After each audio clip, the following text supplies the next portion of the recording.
Alam nyo, yung mga tao, di ba nakita nyo na meron ng Duterte Park? Nagalit yung mga tao. Nagalit sila bakit daw merong Duterte Park na ganito na wala namang official ganito, ganyan. Bawal daw. Merong mga galit-galit. Merong mga talagang galit na galit. Gustong manakit. Sabi nila na, tignan nyo ngayon, wala nang Duterte Park. Kasi nireport na sa Google or something. Kasi galit na galit yung tao. Bakit hindi na lang kayo bakit hindi na kayo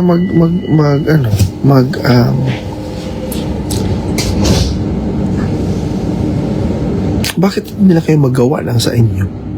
Sige nga, bakit ayaw nyo ng magawa lang sa inyo?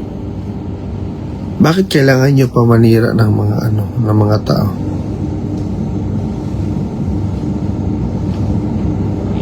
Sige nga, bakit sobrang galit na galit kayo sa mga ganon? Kasi hindi nyo kaya na makita ng mga tao masaya. Hindi nyo makita na ang mga tao ay free. Gusto nyo kasi yung mga tao sunod-sunuran sa inyo. Gusto nyo mangmang ang mga tao. Merong mga taong katulad ko. Gusto ko fair lang. Yung mga kababayan natin alam ang nangyayari. Gusto ko na mawala yung kolonyalismong pag-iisip at feudalismong pag-iisip ng mga tao na may utang na loob sila sa mga bagay na dapat serbisyo ng gobyerno. Tas kasalanan ko na naman ngayon. Cute na naman kayo. Ayaw nyo lang talaga na ma-develop man lang ang Pilipinas. Maging forward thinking ang mga kababayan natin. Tapos nagtatago kayo saan? Sa Twitter. Nagtatago kayo kung hindi, wala mang mga normal na pangalan. Nagtatago kayo kasi ayaw nyo ding makita kung sino kayo. Bakit hindi kayo magawa ng sarili nyong park? Bakit kayo sobrang inggit na nagkaroon ng park si Tatay Digong? Kasi walang taong mag-e-effort sa inyo na gagawa ng park na ipangalan sa inyo. Kasi wala kayong nagawang maganda sa Pilipinas kundi ang mag-criticize lang. Criticize, wala man lang kayong ma-offer na solusyon sa problema. Ang papait ng mga asukal na iniinom nyo araw-araw. Tapos yun, puro kritisismo, puro paninira, puro mga kung ano-ano na lang nasa isip niyo. Ayaw nyo na makita yung mga kababayan natin is masaya. Yung mga kababayan natin is ma-express nilang pagsuporta at pagmamahal sa taong nilagay nyo sa prisuhan. Ganyan.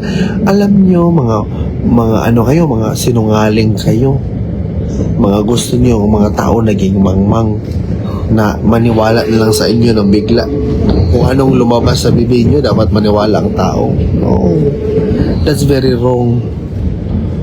Puro na lang kayo mga galit sa dibdib at puso ninyo. Kayo lang totoo. Kayo lang pwede magkaroon ng opinion, ng discernment. Kayo lang pwedeng magkaroon ng utak. Kayo lang pwedeng mag-aral. Pwede lang naman kayo tumingin. O kung ayaw nyo mag-agree, okay. Pero hindi naman sa puntong talagang manira pa talaga kayo or something. It is okay to have a differing views. It should be even be encouraged. Dapat na differing yung views natin kasi kung pare-pareho lang tayo ng views, hindi tayo mag-grow as a society. Pero kayo hindi. Gusto nyo, kayo lang ang tama, kayo lang ang may utak, kayo lang ang pwedeng mag-isip. We are no longer in the archaic times where feudalism and colonialism is prevalent in our society. Wake up. Bawal ba na may mga utak katulad kay Sas, sobrang talino, katulad kay Joey, katulad kay Crisette, katulad kay MJ, katulad kay Kokoy, katulad kay Attorney Trixie. Bawal. Bawal pala yung mga ganon. Kasi yun, patalikod kayo atake. Ayaw nyo nung ikonfronta kayo ng ganito. Yung dire-diretso, yung, alam mo yun, mag-usap tayo ng normal na tao. You have a different position, I have a different position. And that's okay. Maybe let's do something about it. Maybe let's try to have a common grounds. Let's put that particular idea into, I don't know, put that into proposed bill and let it be enacted and hopefully turn out into law. I'm not born yesterday. Lahat ng mga kababayan natin hindi born yesterday. Kasi ganyan kayo, takot, galit kayo kasi nagkaroon ng park ang tao.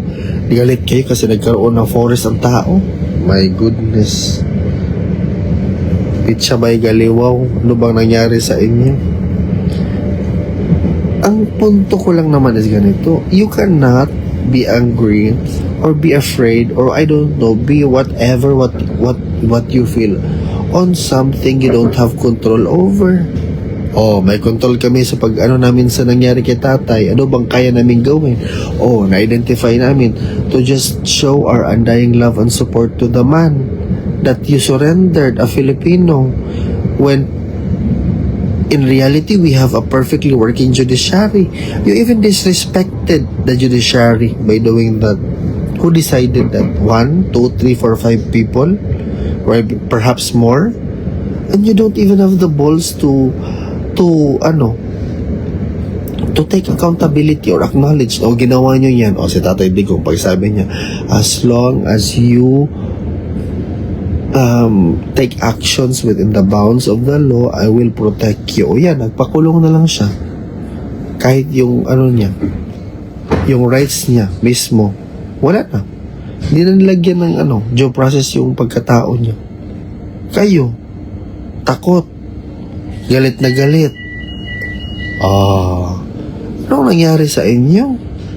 Ano bang iniisip ninyo sa Pilipinas as a forward-thinking, supposedly developed country? Why are we going backwards? Why are we instilling fear? Puros patago ang atake. Puros ganito ganyan. Puros pagsisinungaling. Akala nyo na hindi na digital age ang panahon ngayon. Akala nyo nakikinig na lang sa radyo ang mga tao o nanonood sa television. My goodness, what on earth were you all thinking? Yung mga ayaw nyo naman hindi nyo lang hayaan ang mga tao na magsuporta sa presidenteng binigay ang kanyang buhay for public life. Nagsuporta ang mga tao. What he did resonated to millions of Filipinos. Why can't you accept the reality that perhaps your disposition or your convictions in life with regards to governing a nation is no longer seen as important or the right path by let's say a few Filipinos? Why do you need to resort to utilizing the well-oiled machine? Ngayon nyo pa talaga ako kasi ngayon ganyan patalikod pa kayo. Sabi na kami na mayroong Duterte Park, ang dami nakakita. Ngayon ni-report nyo, gusto nyo na mawala. Ngayon ay mayroong Duterte Force, gusto nyo mawala. What on earth were you thinking? Why are you so angry and afraid of progress to permeate our society and for us as a country to be recognized as an independent sovereign state? Why do you need to use a former president who's loved by a lot of Filipinos who left the presidency with plus 81 satisfaction rating? Why do you even have to surrender an 80-year-old guy when that old guy laid his life to public service, buried someone when that someone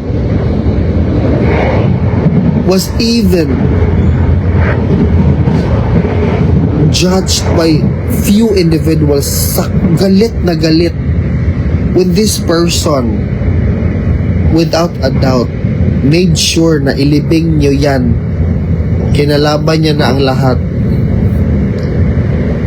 Why are we, saan na bang utak natin? We are supposedly sent to school. Yung taong pumirma sa free education, the only president who made that happen. Ang tagal na niyan. I'm not pagod. Hindi pa ako pagod.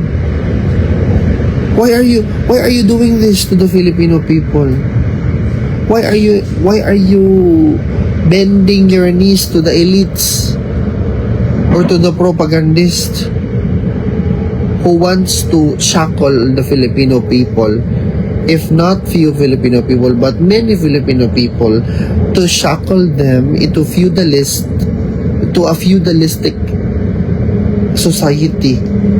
I'm saying it again and again, na we are not a colony of any country, much less the colony of ICC or European country. Or perhaps I am mistaken. Maybe we are. Why are we doing this to the country that a lot of people die for? Nilaban tayo ng mga ninuno natin. Why are we bending our knees to the foreign entities and powers who only wants to use us as pawns? Why are we doing that? Why are you doing this to the Philippines? We are composed of 7,641 islands and you're making mangmang amongst the people. You want them to be what? Be used to a feudalistic point of view na maglagay ka pa dyan ng mga ayuda and everything para iboto ka ng tao? No.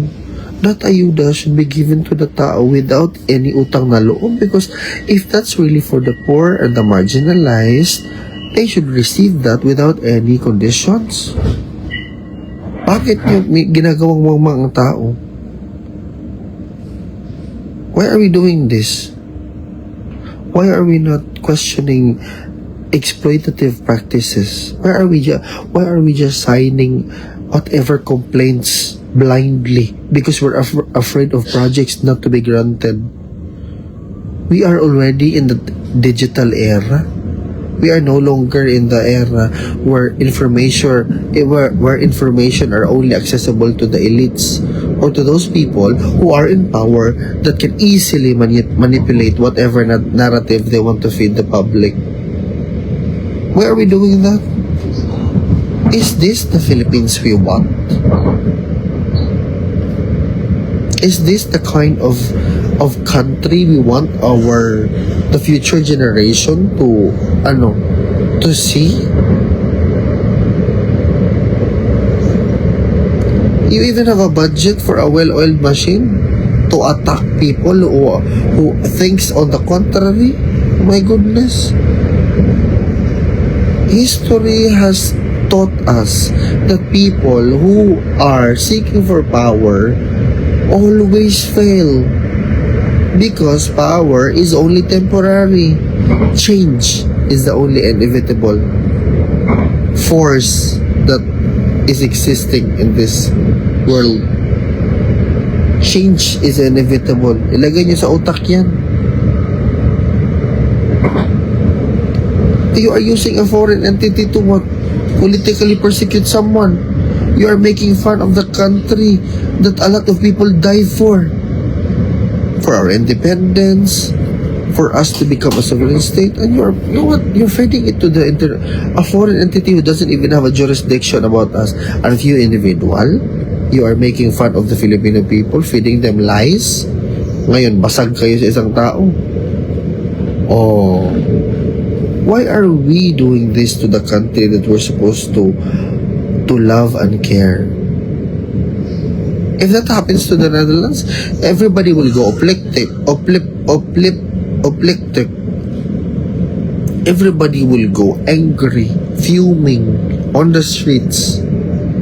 Everybody would go crazy about how a government can make such a move without even referring to their constituents? Bakit ba kayo ganyan? You were supposed to be put on power to make sure that the people and the country will move forward. Why are we doing this? Our country is so beautiful, and you're destroying the image of the country. There's so many killings, there's so many crimes permeating the society. Drugs is there again. Corruption is very much how do I say, tangible. And if you are not in agreement with what a few people, you will be cited in contempt. You will be thrown into jail. Is this a democracy? Are we really living in a democracy? Oh, what kind of mind do we have? Ginoo ko, the international community are laughing at us. We have become a laughing stock of the international community, where we cannot even take care of our internal affairs. It's very clear and it's very simple. If the evidences are so strong and overwhelming, why didn't you file it in our local courts? Our former president is no longer in power. It's been 3 years since he stepped out of office. Why didn't you file it in any courts? All of a sudden, there are evidences which is supposed to be appreciated by a foreign entity who doesn't even understand our culture, who doesn't even understand how our society works. Because of power, and power is always temporary. Daube, you invite somebody in Congress because what? Of something in aid of legislation, and when somebody answers a question that you try to ask them, you're going to interrupt them. And if they're going to interrupt you with your train of thought when you're trying to explain something, because perhaps something came up in their mind, you're going to cite them in contempt. They're supposed to be resource person for, because they are vital to whatever aid of legislation you're trying to come up with. These people are destroying the very institution that they represent. Institution that they should have protected. But they are destroying it. My goodness. Huwag mo na uwaw? Aren't you afraid? Aren't you ashamed of yourselves? Katong PRRD, I'm very proud that I'm Filipino. Okay, because he's not bending his knees or whatnot to a foreign entity, because he wants us to be very proud of our Filipino identity, of who we are, that we are capable and we are very competent as people. Oh. And you are fear mongering. You're instilling fear to the minds of many people who are very much vulnerable. They cannot even speak their mind, because otherwise you are going to silence them through citing in contempt, putting them on jail, or worse, killed. Is this the kind of Philippines that we want? It's just, bugs is already part. It doesn't matter. Is this? That's why it's very, I cannot emphasize it enough. We really need to put our power, the only power we have as an ordinary citizen, is to vote. Because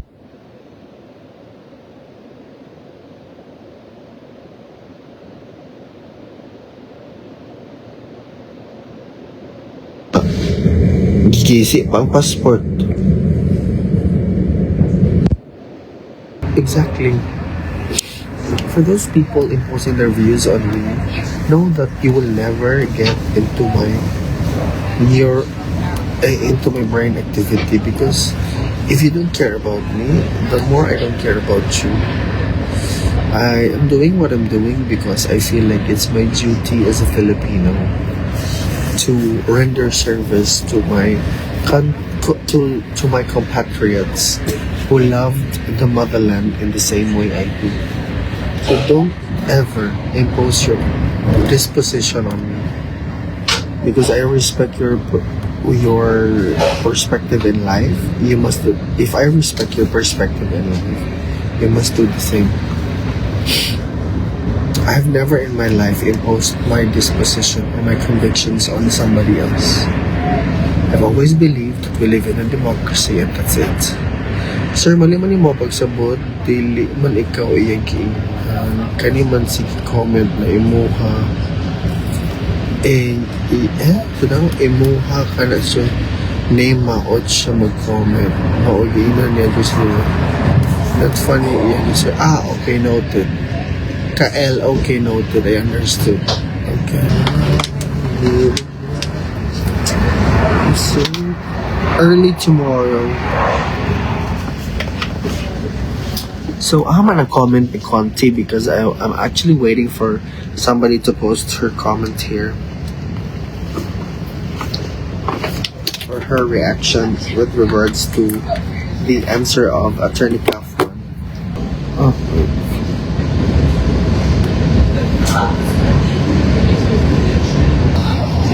Na-reject daw ba si Conti, Sir Alvin? Well, according to Attorney Kaufman, as of this present moment, they are not really designated representative of the victims. So why are they foisting themselves as representatives of the so-called victims? Did they even disclose that? Thank you, Neva Mosen. As of this present moment of time, according to Attorney Kaufman, they did not even disclose that they are not yet designated representatives of the so-called victims. So why are they foisting themselves as representatives of these so-called victims?